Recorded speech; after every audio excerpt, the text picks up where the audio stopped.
Mes chers compatriotes, il y a quelques jours à Davos, Donald Trump a vaincu la France. Il a en effet contraint Emmanuel Macron et Bruno Le Maire à renoncer à leurs taxes sur les GAFA en les menaçant de riposter par une surtaxation des vins français. Mais il n'a pas fait que cela. Il a aussi et surtout profité de son séjour à Davos pour obliger l'Union européenne à négocier un nouvel accord commercial avec les États-Unis. Il a une fois de plus utilisé son arme favorite, le chantage.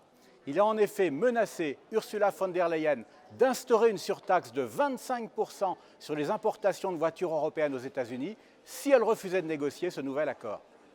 C'est bien joué, car Mme von der Leyen est allemande. Elle est donc particulièrement sensible aux intérêts de l'industrie automobile européenne, qui est, elle aussi, principalement allemande. L'Union européenne va donc s'incliner et reprendre les négociations que Jean-Claude Juncker avait ouvertes en juillet 2018 et qui s'étaient enlisées depuis. Il est d'ores et déjà prévu que cet accord commercial devra être conclu très rapidement, d'ici quelques semaines, car Trump veut le signer avant les élections américaines du mois de novembre. Cela montre que ce sera un mini-accord qui n'aura pas l'ampleur du défunt projet de libre-échange appelé TAFTA ou TTIP, que le Front National avait combattu et que Trump lui-même avait enterré. On s'est d'ores et déjà mis d'accord pour faire porter le futur traité sur les échanges de produits industriels. Trump exige aussi que l'Union européenne s'y engage à acheter davantage de gaz américain. Les États-Unis enregistrent en effet un déficit de 138 milliards d'euros par an dans leurs échanges avec elle et Trump veut rééquilibrer la balance commerciale américaine. Deux gros problèmes pointent toutefois déjà à l'horizon. Le premier, c'est que la capitulation ultra rapide de von der Leyen a surpris tout le monde côté européen. Ni le Parlement européen, ni le Conseil, ni les États membres de l'Union n'ont été consultés.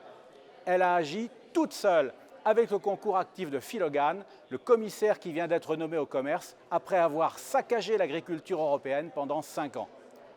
Je vous promets qu'au Parlement européen, notre groupe Identité et démocratie va protester avec vigueur. Et le second problème concerne justement l'agriculture, car Trump veut l'ajouter au menu des négociations. Le secrétaire américain à l'agriculture, Sonny Perdue, vient carrément de sommer l'Union européenne d'accepter d'importer 2 produits américains qu'on refusait jusque-là, le poulet au chlore et le bœuf aux hormones.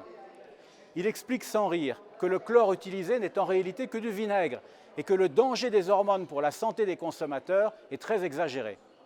Avec Phil Hogan comme négociateur européen, on est mal parti pour résister, car il n'a pas arrêté de traiter notre agriculture et notre santé comme des variables d'ajustement des traités de libre-échange quand il était commissaire à l'agriculture. Cette triste affaire montre à quel point on a eu tort d'abandonner la négociation des traités commerciaux à la Commission de Bruxelles.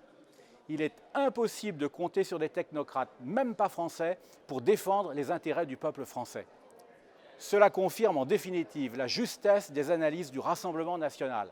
Il faut remplacer l'Union européenne par une Europe des nations.